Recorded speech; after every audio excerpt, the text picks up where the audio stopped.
But I want to talk about a focus. I'm going to focus on something different. Let's talk about Teddy Bridgewater. Teddy Bridgewater has played out of his freaking mind in the first 2 games. Knew he could run. He was accurate, 5 to 15 yards. Knew he was accurate 20 yards. Knew he was definitely a game manager. Did not know he could throw down the field. Did not know a lot about him. The dude is so good. And the question is, can he get the Broncos back to the playoffs? Yeah. I think more so than Locke. Like, I'm going to eat my crow from last year. Yeah, I said, what's the discussion? What are we talking about with him? Okay, well, there's no discussion with Teddy. People are saying Aaron Rodgers trade. I think you leave that. I think you leave that. If somebody wants to give a ton, give him a ton. Look, man, there's times when in the NFL when you just get that perfect situation. I'm not saying this is a perfect situation, but let's think about this. If Denver wins their first 4 games, or first 5 games, let's say they go 5-0. You're talking about this guy's in the perfect situation. Now, is he going to be signed at the end of the year? Again, I think it's too early to talk about that. But you win against Baltimore, you win against Pittsburgh, and then let's say you even win against the Raiders. But I think even if you just win against Baltimore and you go 4-0, you win these next 2 games, I think there's going to be a discussion. I just think right now it's way too early. I don't know what they're going to think if Broncos go 4-0. But what if they beat Pittsburgh? What if they go 7-0? And then all of a sudden you go 8-0 because you're playing the Washington football team. Then you play Dallas and you go 9-0. And then you go to your bye week. Denver has got a big opportunity right now. They have one of the best quarterbacks who has played actually the best out of anybody in the NFL and broke a record on Sunday, which is he's thrown over 77% in his first 2 games and has not thrown an interception. Nobody in the NFL has done that but Teddy Bridgewater with the Denver Broncos. And he has actually thrown the highest in the first 2 games and the most touchdowns and has had the highest QBR out of any quarterback that has started for the Broncos since Peyton Manning. So I think it was like 2012 or 2013, 2014, something like that. That's how long it has been since a quarterback has thrown this good in the first 2 games. I understand people are going to be like, well, it was against the Giants. The Giants, I can slide that because I think they're going to be a good football team. I don't think they're going to be an insanely good football team, but look, they have a really good quarterback. I don't know why Jones gets so much flack. He's actually a talented quarterback. I think he has crap receivers around him, which that's the opposite. Teddy Bridgewater, people said he was average. Well, he's really good. And now he's got a wide receiver core that's really good. I don't think he's played with a wide receiver core this good, which is why he's playing as good as he is. You know what I mean? If you have Jones have wide receiver core like the Broncos, I guarantee that dude might possibly be in the MVP discussion. Possibly. I don't know, because you never really know with these things, But I don't know, dude. The whole thing is just crazy, and it's weird that we're even having this discussion after this week, But man, he put up some numbers. He did really well, and man, I think the Broncos are going to blow out the Jets. I think 35-10 should be the minimum, honestly. Zach Wilson should not be playing well. The Broncos should score on most opportunities they have the ball. And then you go into that Baltimore game in Denver, by the way, with some swag. You go into that Ravens game with some swag. I guarantee the Broncos will be favored in that game. Maybe by 3 points, maybe with a home field advantage, but they'll be favored. And if they're favored and this team can keep doing what it's doing, I mean, there's a realm of possibilities. Look, I'm not going to say that right now, but let's say Broncos do go 6-0, 7-0. I think your ceiling is at least 13 games. You only have to win 6 more. And if I look at the Broncos schedule, let me look at the Broncos schedule. If I look at the Broncos schedule after the 7th game, which is the Browns, you got the Washington football team.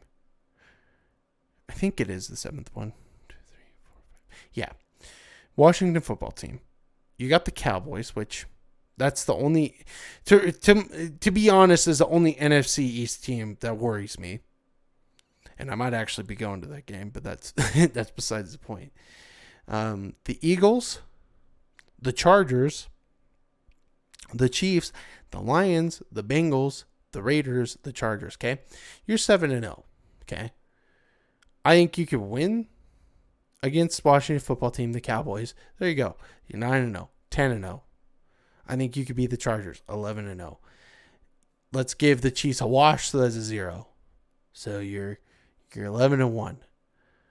12-1 against the Lions. 13-1 against the Bengals. If you beat the Raiders and the Chargers, 14.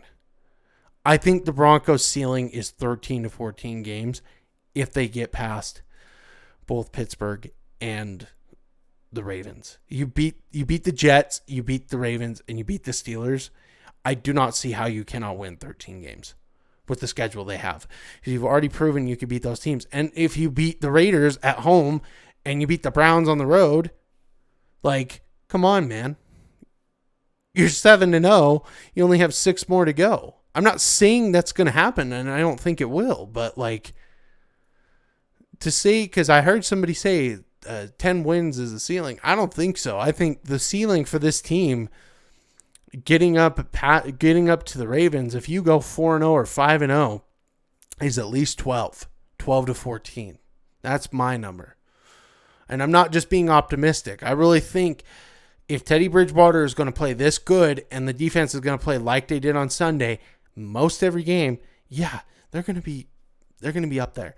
And I think you could even make a case that December 5th or January 9th, Denver could beat the Chiefs. I can see it. I could see them beating them one time at this point. But even if you don't, let's say you get into January, you're in the playoffs, and you make it to the AFC Championship game against the Chiefs. What if they have a bad game? You know, that's the thing I explain to people. You know, Denver's not looking this year to win a championship, but they are looking to make the playoffs.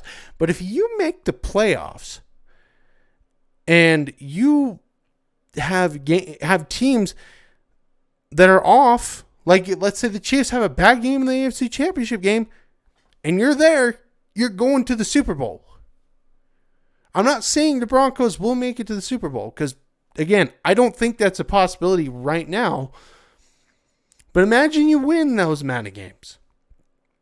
You're going to be right there. You could do it, conceivably.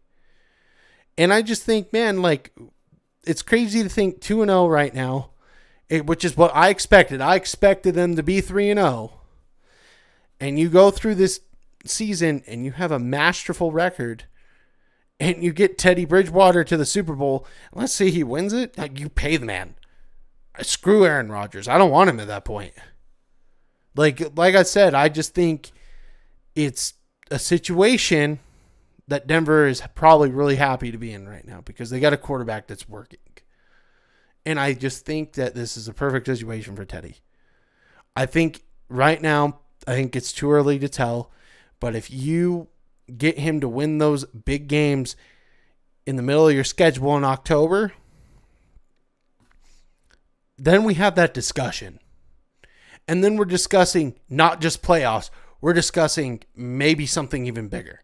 I said it at the beginning of the year to people on, this forum I'm on. If Denver has a solid quarterback, they could make some noise. I'm not saying a championship, but they could make some noise in the playoffs. And they definitely can. I think Teddy Bridgewater right now is the perfect quarterback for right now. But we'll see. We will see. The Jets, again, I think Denver should have no problem scoring. I'm going to pick them to win 35-6 because I don't think Zach Wilson's offense is very good. So, yeah, and instead of Question of the week. We're going to go with a tweet of the week. Stupid tweet of the week. Which is when I was saying that, which is when I got on Twitter and I was talking about how the Pac-12 is terrible. Look, the Pac-12 is terrible right now. Like, UCLA is not good. The only good team, which, they have every right to be good, is the Oregon Ducks because they've beaten quality opponents. There's not very many teams because people are saying, BYU's winning the Pac-12 conference, which is stupid. But people are saying BYU would be a 7th team. I think they're 4 or 5. Maybe even 3 at this moment. Because if you look at the teams, I don't think they're better than USC, or USC's better. I think the 2 teams better would probably be UCLA and Oregon. And Oregon's played out of their minds. And he just said, we'll see in a couple months. All right, we'll see in a couple months when, there's no Pac-12 representative in the Final Four, because I don't think there will be. I think Oregon's going to lose a couple games. Like, I really do. I really feel like it was good. All right, let's get to the good and the bad of the ugly of the week. The good, both teams won, so not contest. That's good.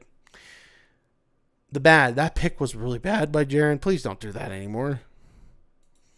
The ugly, I didn't have one, but the ugly is it sucks for Utah that Charlie Brewer left the program after getting his heart ripped out. Look, the guy, I think, is just having some mental struggles big time, and I just don't foresee him being much of a quarterback in the NCAA. Like, for me, it tickles my soul to see the Utes struggling, but at the same time, it's like, dude, they got hosed by this guy because he was supposed to be some hotshot QB. And that's what I said going into one of the games. I said BYU's probably going to win. If BYU's going to win, they're going to have to stop the quarterback, which they did. But I don't think he's very good. I don't think he's good as advertised. Anyway, folks, that's it for this episode. I will see you next week. And hopefully the Broncos are 3-0 and the BYU Cougars are 4-0. See you guys later.